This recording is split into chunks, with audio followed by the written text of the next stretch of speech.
हमारी औलाद नमाजी हो, हमारी औलाद मुनकरात फवाहिश से दूर हो, हमारी औलाद सय्यात से और बुरे उमूर से दूर हो, हमें शरीर चाहता है।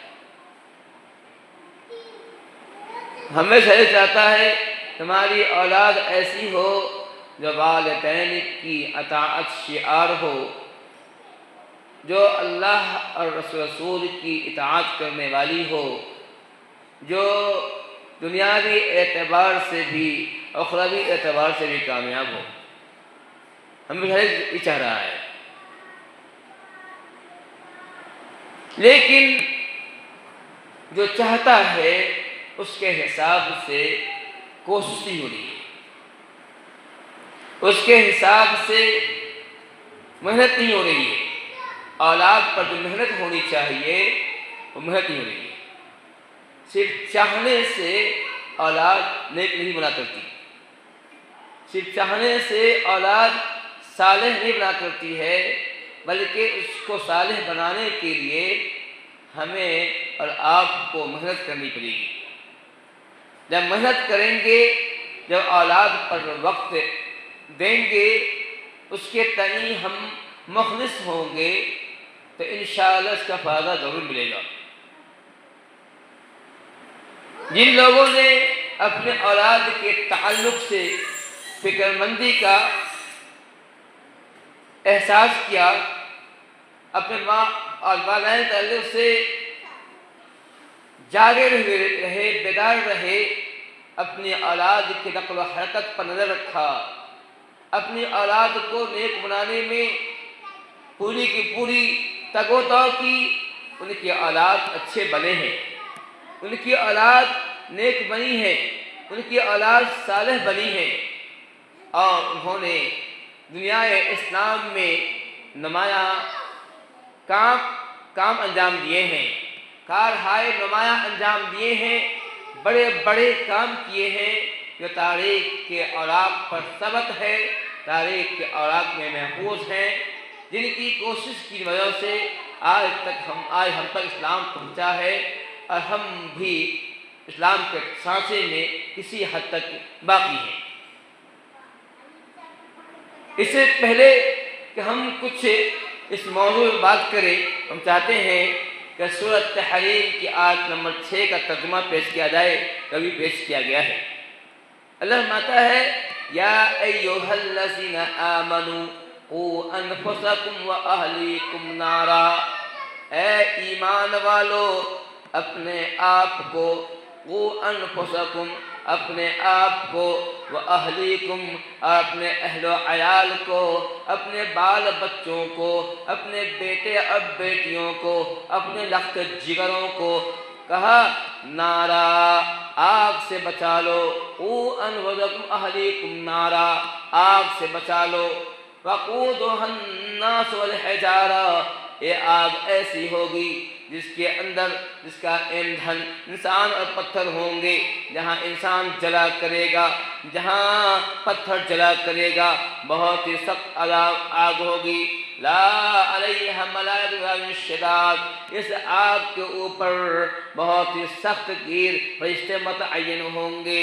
अलैहा मलाइकतुन शिदाद, इस आग के ऊपर बहुत सख्त गिर फरिश्ते मुतअय्यन होंगे, जो अल्लाह ताला के हुक्म की नाफरमानी नहीं करते हैं, अल्लाह ताला के हुक्म के बामजिद अहले जहन्नम को, जहन्नम वालों को सख्त अज़ाब से दो चार करेंगे, सख्त अज़ाब देंगे।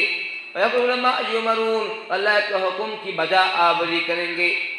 अल्लाह फरमाता है कि ए ईमान वालों, पहले अपने आप को और फिर अपने अहलो अयाल को जहन्नम से बचाने की फिक्र करो, जहन्नम से बचाओ, क्योंकि यह जहन्नम बहुत ही सख्त जगह है, दर्दनाक जगह है, बचाने की फिक्र करो। अल्लाह ताला ने फरमाया कि अपने बच्चों को जहन्नम से बचाओ, हमें हुक्म दिया गया है। मतलब ये है कि वो तरीका एक कार इख्तियार करो जिसकी वजह से तुम्हारी औलाद नेक बने, सालेह बने, अल्लाह ताला को पहचानने वाली बने, अल्लाह ताला की ज़ात को समझे, अल्लाह ताला के रसूल की इताअत करे, उसको पहचाने कि रसूल कौन होता है, क्या होता है, उसका क्या काम है, उसको पहचाने समझे, अभी इसके मुताबिक अमल करे। जब ऐसा करेगा तो ज़रूर ज़रूर उस आग से, जो आग बहुत सख्त आग है जिसमें इंसान पत्थर जला करेंगे, उस आग से अपना बचा लेगा। अल्लाह ताला हमें बता देना चाहता है कि अपनी भीड़ को, हमारे असलाफ ने इस आयत को अपनी निगाह में रखते हुए अपने औलाद की फिक्र की है, अपने औलाद को जहन्नम से बचाने की फिक्र की है, उन्हें जहन्नम से दूर रखने की फिक्र की है और उन्हें सही ढांचे में, इस्लाम के ढांचे में, कुरान और हदीस के ढांचे में ढाला है। और यही वजह है कि उनकी औलाद अच्छी हुई है, उनकी औलाद कामयाब हुई है, दुनियावी एतबार से भी, दीनी एतबार से भी, और फिर उसने बहुत ही उम्दा और बहुत ही बड़े बड़े काम अंजाम दिए हैं जो आज तक तारीख के अंदर महफूज हैं। ये औलाद जो हमारे हाथ में अल्लाह की नेमत है, अल्लाह ताला की रहमत है, अल्लाह ताला की का इनाम है, इसके ताल्लुक़ से हमें फिक्रमंद होना चाहिए। हमें कोशिश करना चाहिए कि कैसे अपने औलाद को सही करें। हमारे असलाफ को देखेंगे, हमारे असलाफ जो है अपनी औलाद को नेक बनाने के लिए शुरू से ही कोसा रहते थे। हम पढ़ते मालूम होता है अब्दुल्लाह बिन मसऊद रज़ियल्लाहु अन्हु, ये बड़े सहाबी हैं, ऊंचे मर्तबे के सहाबी हैं, वो रात में तहज्जुद पढ़ते थे, तहज्जुद की नमाज पढ़ते थे, बेटा बगल में सोया होता था और फिर कहते थे मिन अजलिक या बनैया, ऐ मेरे बेटे तुम्हारी खातिर नमाज पढ़ रहा हूँ, तुम्हारे लिए नमाज पढ़ रहा हूँ, मैं ये नमाज पढ़ रहा हूँ, शब्बेदारी कर रहा हूँ, रातों में मैं जागता हूँ, तहज्जुद पढ़ रहा हूँ, मैं न अजली का तेरे लिए कर रहा हूँ ताकि तू नेक बन जाए। मतलब यह है कि वह अपनी नमाज तहज्जुद पढ़ते थे, तहज्जुद की नमाज से अपनी औलाद को दुआ करते थे, ऐ अल्लाह ताला मेरी औलाद को नेक बना दे, मेरी औलाद को साले बना दे, मेरी औलाद को ऐसी बना अल्लाह को पहचानने वाली औलाद हो, मेरी औलाद को ऐसी बना रसूल को जानता हो, जो अंबिया किराम को जानता हो, जो किताबें उनको जानता हो, अल्लाह मेरी औलाद ऐसी बना। ये हज़रत मसऊद अपनी औलाद के लिए रात में उठते थे, दुआ करते थे कि ऐ अल्लाह मेरी औलाद को नेक बना। ये हमारा अल्लाह तरीका रहा है। और आगे बढ़िए, आप सब खुद हज़रत अब्दुल्लाह बिन अब्बास फरमाते हैं, एक मर्तबा मैं प्यारे नबी के घर मेहमान बना, प्यारे नबी की बीवी मैमूना जो मेरी खाला थी, उनके यहाँ मैं रात में सोया, मैं वहीं सोया, और फिर जो है रात में आप वसल्लम जो है फिर फजर का वक्त हुआ, आप मस्जिद में नमाज पढ़ने गए, नमाज पढ़ने के बाद आते हैं, पूछते हैं कि क्या तुमने नमाज पढ़ ली? कहा कि ऐ मेरे बेटे, अपनी बीवी से पूछते हैं, ऐ मैमूना क्या इस बच्चे ने, इस गुलाम ने नमाज पढ़ लिया? क्या इस बच्चे ने नमाज अदा कर लिया? अल्लाह की फिक्र है जी, जानते अपने बच्चे भी करते हैं, कहते क्या मेरे इस बच्चे ने नमाज पढ़ लिया?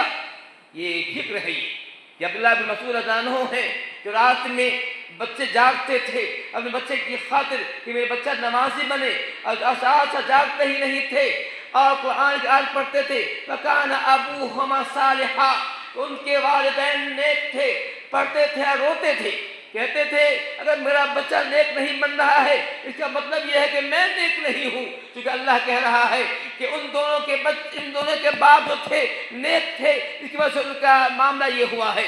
ये अबूहुमा सालिहा, ये सूरह सूरह कहफ की आयत है।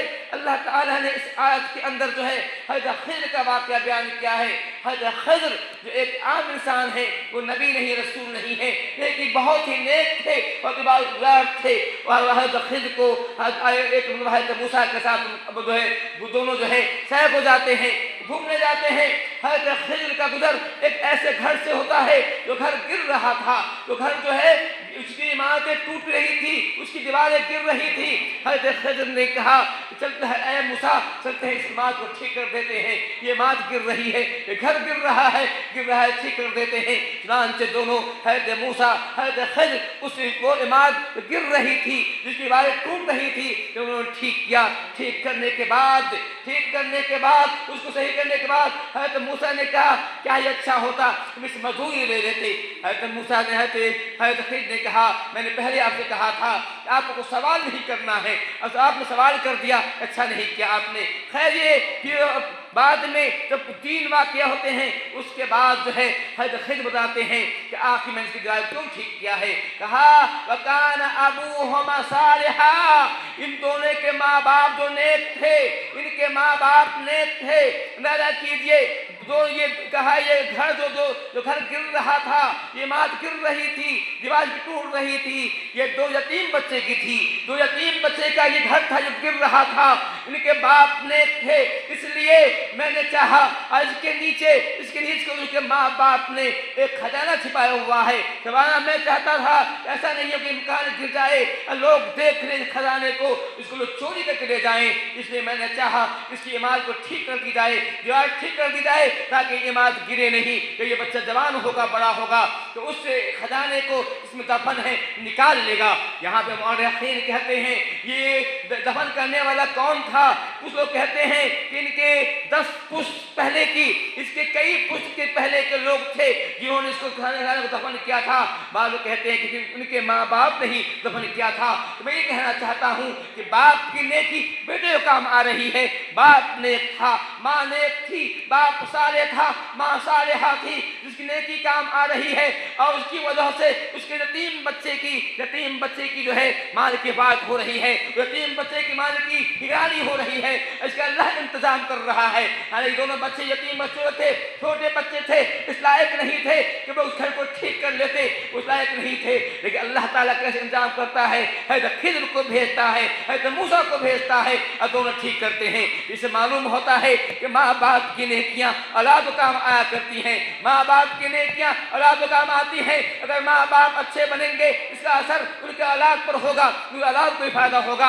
और कोई चाहता है कि हमारे बच्चे अच्छे हों, हमारी माँ अच्छी हो, हमारे औलाद अच्छे हो, हमारे बेटे अच्छे हो, हमारी बेटियां अच्छी हो, उसे नेक बनना पड़ेगा, साले बनना पड़ेगा। जिस से हज़रत अब्दुल्लाह बिन मसूद ये आज तो पढ़ते थे, वकान अबूहुमा सालिहा पढ़ते थे, रोते थे, कहते थे अगर ये मेरा बच्चा नेक नहीं बना इसका मतलब ये होगा कि मैं नेक नहीं हूँ, मैं साले नहीं हूँ, मेरी बीवी नेक नहीं है, मेरी बीवी जो सालिहा नहीं है। वो चाहते थे कि हमारी औलाद जो हो अच्छी औलाद हो, हमारी औलाद सालिह औलाद हो, हमारी औलाद नेक औलाद हो। कुरान की तारीख कहती है और ये बात हदीस के अंदर मौजूद है, मुस्लिम के अंदर मौजूद है। अब्दुल्लाह बिन मसूद अपनी औलाद की खातिर जो है बच्चे की खातिर रात में जागते थे, शब्बदारी करते थे, तहज्जुद नमाज़ पढ़ते थे, तो दुआ करके ऐ अल्लाह ताला मेरे बच्चे को नेक बनाना, बच्चे दुआ कर रहे हैं। चुनांचे आज जिम्मेदारी, आज हमारी माँ, हमारे बाप, हमारे भाई चाहते हैं, हमारी बहनें चाहती हैं कि हमारे बच्चे नेक हो, हमारे बच्चे साले हो। तो याद रखिए पहले आपको साले बनना पड़ेगा, आपको नेक बनना पड़ेगा, आपको अपनी औलाद के लिए दुआ करनी पड़ेगी। अगर आप दुआ करेंगे इंशाअल्लाह आपकी दुआओं से आपके बच्चे नेक बनेंगे, आपके बच्चे जो अच्छे बनेंगे, आपके बच्चे जो है बनेंगे। आइए तारीफ करते हैं, हम देखते हैं अब्दुल्लाह इब्ने मुबारक इब्ने बताना चाहता हूँ किस तरह से बाप की नेकियाँ बेटों को फायदा देती है। इब्ने मुबारक रहमतुल्लाह अलैह जो जिनको शैखुल इस्लाम का लक़ब दिया गया है, जो मुहद्दिस भी हैं, फ़क़ीह भी हैं, आबिद हैं, बहुत ही बड़े मुहद्दिस हैं ये अब्दुल्लाह बिन मुबारक। आइए हम देखना चाहते हैं इनके अंदर नेकियाँ कैसे आई हैं, ये कैसे नेक बने हैं। इनके बाप मुबारक जो गुलाम थे, काना गुलाम कान रक़ीकन काना गुलामन रक़ीका, उनके बाप जो थे अब्दुल रक़ीका, उनके बाप जो थे गुलाम थे। और खजानी गुलाम थे, इनके मालिक ने इनको आज़ाद कर दिया, इनके मालिक इनको आज़ाद कर दिया। आज़ाद होने के बाद ये इन्होंने एक बुस्तान के अंदर, एक बागीचे के अंदर मजदूरी की। बागीचे के मालिक ने इनको मजदूर रख दिया। आप मेरे बाग की हिफाजत करेंगे, मेरे बाग की देखभाल करेंगे, मेरे बाग के अंदर जो है पानी डालेंगे, शराब करेंगे और उसको अच्छा करेंगे। रान से जो है अपने वो बाग के अंदर निगरानी कर रहे थे, तय कर रहे थे, कई साल से बाग की निगरानी कर रहे थे। एक दिन जो है बाग का मालिक आता है और कहता है, ए मुबारक जाओ बाग में जो सबसे अच्छा अनार हो, जो मीठा अनार हो, मुझे पेश करो। जान से वो मुबारक जाते हैं, एक अनार तोड़ते हैं, कुछ तोड़ते हैं, हवाले कर देते हैं। मालिक खाता है, कहता ये खट्टा अनार है, आपको पता नहीं है कब से आप कई साल से इस बाग के अंदर रहते हैं, इस बाग के अंदर आप इस बाग की रखवाली कर रहे हैं, आपको पता नहीं है कि इस बाग का फल मीठा है या खट्टा है। कहा मालिक आका आपने मुझे रखा, आपने इसलिए रखा था कि फल चखूं, आपने मुझे रखा था, मजदूरी रखा था, आपने कहा था कि पानी देना है, आपने कहा था कि देखभाल करना था, आपने इसलिए मुझे नहीं रखा था बात के अंदर कि मैं आपके फल को चखूं। आपने इस काम को मुझे मामूल नहीं किया था, मैं फिर कैसे चखता। कुरान से बात हमारे शक हुआ, ये झूठ बोल रहा है, ये मक्र कर रहा है। कुरान से और पड़ोसियों से पूछा, और बात के मालिक साहब से पूछा, कहा हाँ ये बात सही है, ये आदमी कई साल से बाग में काम कर रहा है, लेकिन आज तक उसने एक भी फल नहीं खाया है। कहा इतना ईमानदार मेरे बाग का मालिक है। कुरान से कहा, ए मुबारक मेरे पास सिर्फ एक लड़की है, मेरे पास एक बेटी है, मैं चाहता हूँ शादी करूँ, बताओ मैं किस शादी करूँ। उसने देख लिया ये आदमी ईमानदार है, ये नेक आदमी है, मैं किस शादी करूँ।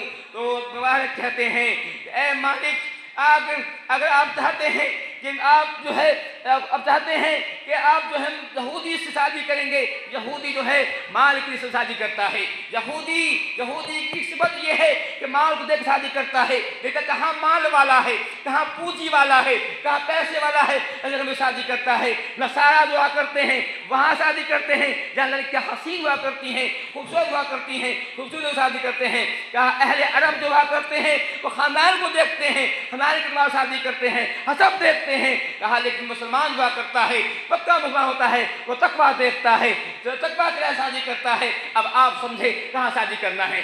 चार बातें मैंने कह दी हैं, अंदाजा कीजिए। मतलब मुबारक ने जो बात कही है कि ये माल को देखना यहूदियों की सिफत है, आज मुसलमानों के अंदर ये सिफत आ गई है। मुसलमान अपने बच्चे की शादी वहाँ करना चाहते हैं जो मालदार है, जो पैसे वाला है, जो रईस है, जो लाखों करोड़ों में खेलता है, वहाँ शादी करना चाहता है। वो लोग कुछ लोग कहते हैं हमने मांगा नहीं है, नुमाइश नहीं किया है, लेकिन वो जानबूझ के शादी वहाँ कर रहा है। वो जानता है कि मैं मांगू न मांगू, वो बड़ी पार्टी है, बड़े पैसे वाला है, मोटे पैसे वाला है, जरूर देगा।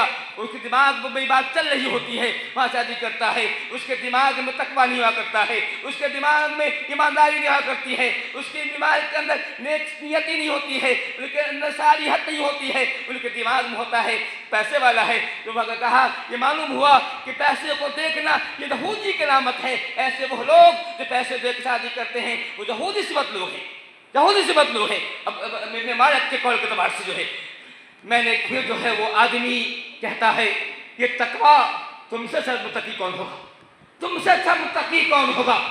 चांद अपने बेटे की शादी, बाप का मालिक है, एक गुलाम के हाथे, गुलाम था जो आजाद कर दिया गया है, जो मजदूर है उसके साथ शादी कर देता है। और उसी के कोख से, उसी नेक औरत के कोख से, उसी नेक बाप के सुल्ब से बच्चा पैदा होता है। अब्दुल्ला बिन मुबारक हुआ करता है, अब्दुल्ला मुबारक शायख इस्लाम होता है। मालूम होता है अब कोई बाप चाहता है कि मेरा बेटा नेक हो तो उसके बाप को पहले नेक बनना पड़ेगा, साले बनना पड़ेगा, आगे ईमानदार बनना पड़ेगा, तब आगे आपके बच्चे के नेकियां आएंगी, आपके बच्चे में सालिहियत आएगी, आपके बच्चे अच्छे बनेंगे। आइए आगे सुनना चाहते हैं, इमाम बुखारी को नहीं जानता है, सैयदुल मुहद्दिसीन है, मुहद्दिसीन के इमाम है, सरदार है, ये इमामुल मुहद्दिसीन है। उनके वालिद जब ये भी कुछ दिन बाद यतीम हो गए थे, इनके वालिद कहते हैं वल्लाही ला आलमु इन्नी अदखलतु अला अहले बैती दिरहमन हरामा और दिरहमन बिशुबहतिन। कहते हैं कसम अल्लाह की मैं नहीं जानता हूँ, कसम अल्लाह की मुझे याद नहीं है कि मैंने कभी भी 1 रुपया हराम कमाई का अब घर वालों को खिलाया हो। अंदाजा कीजिए, बोले कसम अल्लाह की मुझे याद नहीं है कि मैंने कभी भी अपनी औलाद को 1 रुपया हराम का खिलाया हो, या फिर 1 रुपया वो रुपया जिसमें शक हो कि हराम का तो नहीं है। शक तो शक हो रहा है, बेशिबहिन 1 रुपया भी ऐसा रुपया जिसमें मुझे शुबह हो गया है ये पैसा हलाल का है या हराम का है, मैंने नहीं खिलाया है। उन्हीं की कोख से ऐसा बच्चा पैदा होता है। ये इमाम बुखारी है, बचपन में ही अंधे हो गए थे, इनकी आंख की नाई चली गई थी, इनकी आंख की नाई चली हो गई थी, दिखाई नहीं पड़ रहा था। इनकी माँ ने देखा कि मेरा लख्त जिगर, मेरा जिगर का पारा अंधा हो गया है। उनका तमन्ना ये था कि मेरा बच्चा मुहद्दिस बने, मेरा बच्चा बड़ा आलिम बने। परेशान हो गई, मेरा बच्चा कैसे पढ़ेगा, कैसे महान बनेगा, मेरा बेटा अंधा हो गया है, बुराई चली गई है। माँ अपने बेटे के खातिर रातों रात जागती है, रातों रात जागती है, नमाजें पढ़ती है, रो रो कर अल्लाह से अर्ज़ करती है, ऐ अल्लाह मेरा ये एक बेटा है, एक लख्त जिगर है, मेरी तमन्ना ये है, मेरी ख्वाहिश ये है कि मेरे बेटे को इमाम मुहद्दिस बनाऊं, मेरी ख्वाहिश ये है कि अपने बच्चे को मुहद्दिस बनाऊं, मुफस्सिर बनाऊं, मेरी ख्वाहिश ये है। ऐ अल्लाह ये कैसे बन सकता है? माँ की अल्लाह ताला को माँ के रोने पर तरस आता है। 1 दिन नहीं, 2 दिन नहीं, महीनों रोती है, अल्लाह को तरस आ जाता है। एक दिन सुबह उठती है, देखती मेरा बेटा जो है आसानी चल रहा है, आसानी से सामान उठा रहा है। देखा, चेक किया, देखा मेरे बेटे के आंख रोशनी वापस आ गई है। अंदाजा कीजिए, अंदाजा कीजिए ये कैसे हो सकता है, कैसे हो सकता है। मैं पढ़ रहा था, अभी कल परसों की बात है, मैंने बच्चों में मैं नसीहत कर रहा था। मैंने कहा हिंदुस्तान की सरजमीन जहाँ पर रहते हैं, यहाँ बड़े बड़े उलमा पैदा हुए हैं। शम्सुल हक दयानवी, ये जिसको अजीमाबादी कहिए, पटना के रहने वाले शम्सुल हक अजीमाबादी ने 50 साल किताबें लिखी है, जिनकी वो एक किताब गायतुल मकसूद 30 जिल्दों में है और जो महबूब 4 जिल्दों में है। ऐसे उनकी कई किताबें लिखी भरी पड़ी है, सब किताबें अरबी हैं। मैं सोचता हूँ ये ऐसे महान आदमी इंडिया के सरजमीन कैसे पैदा हो गया। अब्दुल अजीज रहीमाबादी, सैयदुल मुनासिरीन, जिसके सामने कोई नहीं आता था, उन्होंने मुनाजरा किया है ईसाइयों से, मुनाजरा किया है शियों से, मुनाजरा किया है यहूदियों से, और जो है बैरी बकर के जो मुनाजरा किया है। ये ऐसे आदमी कैसे पैदा हो गए? मैं पूछता हूँ, ये उलाइका आबाई बेचैनी भी मिस नहीं, कि हमारे आबा अदाद भी तो थे, वो आओ लाओ, क्या वो लोग तुम जैसा आज पैदा करो। ये कौन थी? ये माएँ ही थी जिन्होंने ऐसी औलाद पैदा की है।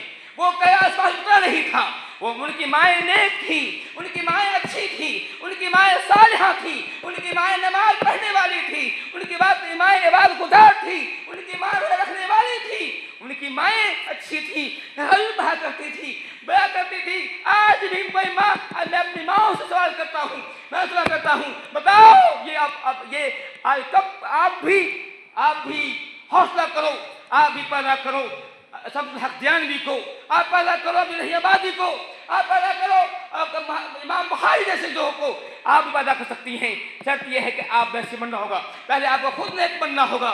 राम से पढ़ रहा था, मैं पढ़ रहा था, जो है खुर्शीद अहमद मदनी का एक जो है एक इक़्तिबास से पढ़ रहा था। वो कहते हैं कि पहले लोग पूछते कहते हैं कि हमारा बेटा हमारी बात नहीं मानता है, हमारा बेटा बदतमीज हो गया है, हमारा बेटा हमारी खबरगीरी करता है। लोग पूछते हैं बताइए बच्चों बताइए कि बाप का हक क्या है? नहीं, पहले बताइए कि औलाद का हक अदा क्या कि नहीं। औलाद का भी हक है, आप पर सबसे पहला हक औलाद का होता है, बाप का हक बाद में है। पहला हक औलाद का है। औलाद के हक के ताल्लुक से हज़रत उमर बिन खत्ताब रज़ियल्लाहु तआला अन्हु अमीरुल मोमिनीन हैं, उनके पास एक आदमी आया था, एक बाप आया था, उसने कहा था या अमीरुल मोमिनीन, मेरा बेटा जो है नाफरमान हो गया है, मेरा बेटा मेरी बात नहीं मानता, मेरा बेटा मेरा कहा नहीं सुनता। कहा बेटे बुलाओ करो, हाजिर करो। बेटा लाया गया, कहा क्या बेटे, तुम अपने बाप की बात क्यों नहीं मानते, उनकी इताअत क्यों नहीं करते, उनकी खिदमत क्यों नहीं करते, तो कहते क्यों नहीं करते। कहा हुजूर पहले ही बताया जाए कि औलाद का हक बाप पर क्या है, बाद में बताएंगे कि बेटे का हक बाप पर क्या है, पहले ये बताया जाए कि औलाद का हक बाप पर क्या है, माँ बाप में क्या है। तो उमर इब्न खत्ताब ने जुमला कहा था, वो जो जुमला आप अज़हर देखने काबिल, हमने कहा था अय्यंतक या उम्मा, पहला हक औलाद का बाप पर यह है कि बाप तो अपनी औलाद के लिए, अपनी औलाद के लिए, अपने बच्चे के लिए नेक माँ का इंतखाब करे। सबसे पहला हक बच्चे का बाप पर यह है कि बाप जो है अपने बच्चों के लिए, अपनी औलाद के लिए नेक माँ का इंतखाब करे। शादी पैसे देकर ना करे, शादी खूबसूरती देकर ना करे, शादी में ये देखे जिस माँ को ला रहा है, जिसको अपने बच्चे की माँ बना रहा है, वो औरत कैसी है, वो नेक है, बद है, बदतमीज है, कैसी है, शख्सियत से कैसा, किरदार कैसा है, उसके घर के अंदर नमाज का माहौल है कि नहीं, दीनी माहौल है कि नहीं, पहली चीज देखे। जब देख लिया, अच्छी माँ का इंतखाब कर लिया, बच्चा माँ के शिकम में है, माँ के पेट में है, बच्चा के पैदाइश से पहले अगर बाप ने कोई बुराई थी तो छोड़ दे। कुछ बुराई थी, इंसान होने के नाते कुछ हो सकता है, कुछ उसमें कुछ गलत हो सकती है, छोड़ दे। जैसे ही हमल ठहरे वो बुरी आदत छोड़ दे जो पहले हुआ करती थी। इमाम गज़ाली ने यहाँ पर अच्छा वाक़या लिखा है, वो कहते हैं कि एक के जोड़े ने शादी हुई, शादी के बाद उन्होंने कुछ दिन जो है बंदा बौन मस्ती की, फिर उन्हें औलाद की ख्वाहिश हुई। फिर उसने कहा कि औलाद, इससे पहले कि हम औलाद को पैदा करें, हमें नेक बन चाहते हैं, नेक बन जाए, हम नहीं चाहते कि हमारी औलाद में ये बुरी खतरे आ जाए। दोनों मियाँ बीवी ने अहद कर लिया कि आज के बाद से हम गलत काम नहीं करेंगे, कोई बुरी बात जबान से न निकालेंगे, बुरा काम ना करेंगे, बुरी चीज को ना देखेंगे। तो उन्होंने अहद कर लिया। और फिर बीवी हामला हुई। एक दिन शौहर कहीं बाहर था, इत्तेफाक अल्लाह की मर्जी उसके घर में कुछ नहीं बना था, घर में फाके की नौबत आ गई और तो भूखी प्यासी थी। उस अचानक वो देखती है कि उसके आंगन में पड़ोसी का एक खजूर है जिसकी एक जो है खोसा लटका हुआ है, खजूर का खोसा उसके आंगन में लटका हुआ है। जारी भूख से बेताब थी, उसे रहा न गया, उसने एक खजूर खा लिया, खजूर खा लिया साथ ही बाद बच्चे पैदा हुए, कुछ बड़े हुए, चलने फिरने के हुआ। वही खजूर जो पड़ोसी का था फिर फलता रहा। अब बच्चा कुछ बड़ा हो गया, चलने फिरने लायक हो गया। अब इस दोनों के ने तय कर रखा था, हम कुछ नहीं करना है, बिल्कुल नेक नहीं करना है, लेकिन बच्चे नेक रहे, बच्चे में कोई बुराई नहीं आए। क्योंकि बच्चे माँ बाप से अदब करते हैं, माँ बाप की खूबियों को अदब करते हैं, माँ बाप की अच्छाई को अदब करते हैं, माँ बाप की बुराइयों को बेर करते हैं। अगर माँ बाप बच्चे के सामने गाली बकेंगे तो बच्चा उसको ऑब्जर्व करेगा, बच्चा गाली बकेगा। माँ बाप बच्चे के सामने झूठ बोलेंगे, बच्चा उसको ऑब्जर्व करेगा, झूठ बोलेगा। तो दोनों नेक काम कर झूठ कुछ नहीं कर रहे थे। अचानक देखते हैं माँ बैठा हुआ है, माँ बैठी है, बाप बैठा है, देखता है कि वो खजूर का जो उसकी एक शाखाएं इसके आगे में झुकी हुई थी, जो देखता है वो बच्चा जो है लपक करके उसको एक खजूर को तोड़ लिया, खा लिया। अब वो हैरान, ये कैसे हुआ? जब हमने तय कर लिया था इसके हमल से पहले ही हमने तमाम राय छोड़ दी थी, अब इस बच्चे के अंदर ये चोरी की लत कहाँ से आ गई? हमने तय कर लिया चोरी नहीं करेंगे और चोरी नहीं कर रहे थे, फिर इस बच्चे में चोरी की आदत कहाँ से पैदा हो गई? बच्चा कैसे चोरी कर लिया? दोनों परेशान, दोनों बैठ करके चिंतन कर रहे हैं, सोच रहे हैं कि बच्चे में आई गई। याद आया उस औरत को, कहा एक दिन की बात है, आप काम पे गए हुए थे, घर में खाने कुछ नहीं था, मैं भूख से बेताब थी, मैंने एक खजूर इसी पेड़ से खाया था, दादा की एक अभी बच्चा पैदा नहीं हुआ है, बच्चा माँ के शिकम में है, बच्चे माँ के शिकम में है। इस हाल में माँ ने चोरी कर ली थी, पड़ोसी के खजूर के पेड़ में से एक खजूर को बगैर पूछे तोड़ खा लिया था। बच्चा पैदा होता तो ये चीज़ नकल हो जाती है। इसलिए कहा जाता है जब बच्चा हमल से हो तो वो अच्छी चीज़ सुने, अच्छी चीज़ सुने, कुरान की तिलावतें सुने और अल्लाह की तकरीर सुने, गाने बजाए ना सुने। इसका बुरा असर बच्चे पे पड़ता है। बच्चा पैदा नहीं हुआ है, माँ के पेट में है, वो भी उसी सबसे मुतासर होता है। तो बात लंबी हो रही है। मैं ये कह रहा था कि औलाद हम हमेशा चाहता है हमारी औलाद अच्छी हो, लेकिन खुद अच्छे नहीं बनते, खुद अच्छे नहीं बनते, खुद नेक नहीं बनते। जो अगर हम चाहते हैं हमारी औलाद नेक हो, हमें अच्छा बनना पड़ेगा। रात में उठिए दुआ कीजिए अपने नफ्स के लिए। कामयाब वही है जिसका औलाद अच्छा है, वही कामयाब है। जो अपने बच्चे के लिए लाखों रुपये छोड़ता है, काबिल औलाद छोड़ता है, वो कामयाब नहीं है। कामयाब हकीकत में वही कामयाब है जिसकी औलाद नेक है, जिसकी औलाद सालेह है, जिस अच्छी औलाद छोड़ी है, जो अल्लाह को पहचानता है, रसूल को पहचानता है, अब सहाबा किराम के अजमत को पहचानता है। सहाबा किराम में लान नहीं करता, वो जो ऐसा औलाद छोड़ रहा है वही कामयाब है। दुनियावी एतबार से भी उखरवी एतबार से भी कामयाब है। कहा गया, पूछा गया, मने यतीम, यतीम कौन है? सवाल हुआ यतीम कौन है? कहा यतीम वो नहीं है जिसका बाप छुटपने में मर गया हो, जिसका बाप छुटपने में मर गया हो, वो यतीम नहीं है। कहा यतीम वो है जिसका बाप जिंदा हो, जिसका बाप हयात से हो, उसने अपने औलाद की तरबियत नहीं की हो, अपने औलाद की तरबियत नहीं कहो। वो बच्चा कोई शराब पी रहा है, कोई तारी पी रहा है, कोई जुआ खेल रहा है, कोई बहासी कर रहा है, कोई गुटखा खा रहा है, कोई सिगरेट पी रहा है, जो सिगरेट का आदी है, वो बच्चे यतीम है। जिसका बाप मर जाए वो यतीम नहीं है। यतीम असल में हकीकी यतीम वही है जिसका औलाद नेक नहीं है, औलाद नेक नहीं, साले औलाद नहीं है, ऐसे ही यतीम है। तो दोस्तों से बात जा रही है, मैं ये कह रहा था कि औलाद हमारे हाथ में अल्लाह की नेमत है। खास तौर से बेटियां, खास तौर लड़कियां हमारे हाथ में अल्लाह की नेमत है, अल्लाह की रहमत है। इस औलाद की फिक्र कीजिए, ये जहन्नम से बचाइए। आज का दौर कितने तादाद है, कितने का दौर है। आज एक जमात चाह रही है हमारे बच्चों को निशाना बनाए, खासतौर लड़कियों को निशाना बनाए, लड़कियों को दीन से दूर करने की साजिश चल रही है।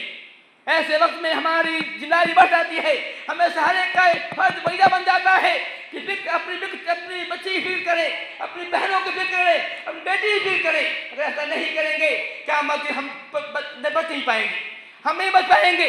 अगर कोई बच्चा बिगड़ रहा है, खराब हो रहा है, या देखिए कोई बाप नहीं बच पाएगा। कोई बाप ये नहीं कह सकता है कि मैंने नहीं, बच्चा खुद बिगड़ा है, बाप पकड़ा जाएगा। अल्लाह के हदीस फरमाते हैं कुल मसमान ही, तुम हर एक जिम्मेदार है, उससे सवाल किया जाएगा, उससे मायके बाद सवाल किया जाएगा, उसके औलाद के बाद सवाल किया जाएगा, और सवाल होगा घर के मामले के बारे में, घर के तुमने क्या कैसे चलाया है, मस्त सवाल होगा। तो तुमने बीवी की देखभाल की कि नहीं, बच्चे की देखभाल की कि नहीं, सवाल किया जाएगा। हम बच नहीं पाएंगे। अल्लाह के रसूल फरमाते हैं, अल्लाह के फरमाते हैं मन अअल जारियतैन हत्ता तबलुगा जा यौमुल क़ियामा अना व हुवा क़हातैन व जम्मा असाबिहु रवाहुल मुस्लिम फी सहीहिही। अल्लाह फरमाते हैं कि जिसके पास जिसको अल्लाह ने बेटियां दी हैं, मन अअल जारियत, जिसको अल्लाह ने 2 बेटियां दी हैं, इसको 3 दी हैं, 4 दी हैं, उसको अच्छी परवरिश की है, उनकी तालीम के जेवर से आरास्ता क्या है, नेक बनाया, साले बनाया है। अल्लाह फरमाते हैं कि ऐसे माँ बाप क्या बल्कि मेरे साथ होंगी।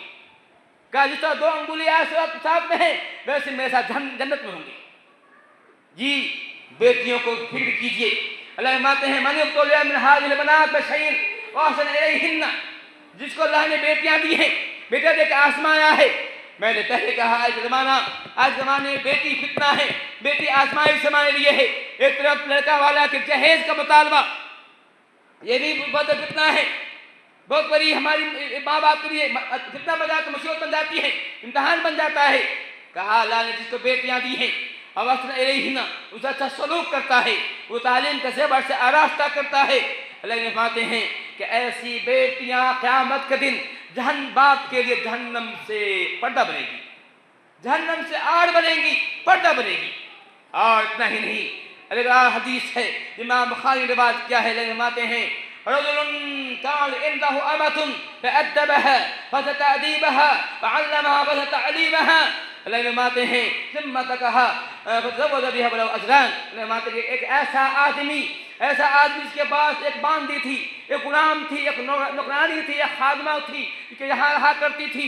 उसने उस खादमा को, उस नौकरानी को, उस बांदी को कहा अदबहा, उसे अदब सिखाया। उस बांदी को अपनी बेटी की बात नहीं हो रही है, जब खादमा के साथ ये मामला करना है। अगर आपके घर में खादमा रहती है, आपके घर में नौकरानी रहती हैं, आपके घर में बांदी रहती हैं, तो आसना कहा अदबहा, उसकी अच्छी तादीब की, उसे अदब सिखाया, वह तादीबहा, अच्छा से सिखाया, और अल्लामहा, उसे तालीम दिया, वह तालीमहा, अच्छी तालीम दी। अल्लाह फरमाते हैं सुम्मा कहा, फिर उसको जो आज़ाद कर दिया, फिर उससे शादी भी कर ली। अल्लाह फरमाते हैं ऐसे आदमी दोहरा अजर है।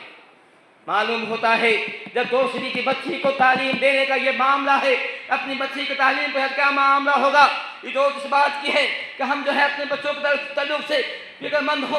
अल्लाह ताला ने कुरान करीम के अंदर, कुरान के अंदर पूरा वाक़या बयान किया है। हम हज़रत लुक़मान का पूरा वाक़या पढ़ जाइए। हज़रत लुक़मान ने कैसे बच्चों की तरबियत की है। वक्त नहीं है और ज़्यादा हो गया है। मैं आपको दावत देता हूँ कि आप खुद जो है सो लुक़मान को पढ़ें और देखें लुक़मान जो काले कलोटे थे, हबशी थे, नबी नहीं हैं, रसूल नहीं हैं, इन्होंने ऐसी बातें कह दी हैं कि अल्लाह रब्बुल आलमीन उनकी बातों को कुरान में नकल किया है। उनके नाम से सो लुक़मान नाज़िल किया है। उनके नाम से ये आखिर ये एजाज़ उसको कैसे मिला है। उनकी खूबियों के बिना पर हाँ काले कलोटे ज़रूर हैं, लेकिन दिल जो है उनका बहुत उनके सफ़ेद है, साफ शफाफ है और बहुत ही जी होश जीरक आदमी है। अल्लाह आदमी की बात को नकल किया है। तो आप में से चाहिए कि लुक़मान को पढ़ें और उनकी नसीहत को, कुरान ने अपनी नसीहत की है उनको पढ़ें, ताकि अपने बच्चों को हम समझ के आप अल्लाह ताला हमें जो है नेक बना दे। अल्लाह ताला हम गुनहगार हैं, हम खताकार हैं। अल्लाह ताला हमारी खताओं को माफ़ फरमा दे। अल्लाह ताला हमें नेक काम की तौफीक दे। अल्लाह ताला हमें पहले खुद नेक बना दे। अल्लाह ताला हमें तहज्जुद गुज़ार बना दे, हमें नमाज़ी बना, ताकि हम अपने बच्चों को नमाज की तलक़ीन कर सकें, नमाज की अदा कर सकें। अल्लाह तू हर चीज़ क़ादिर है, तुझे अता कर सकता है।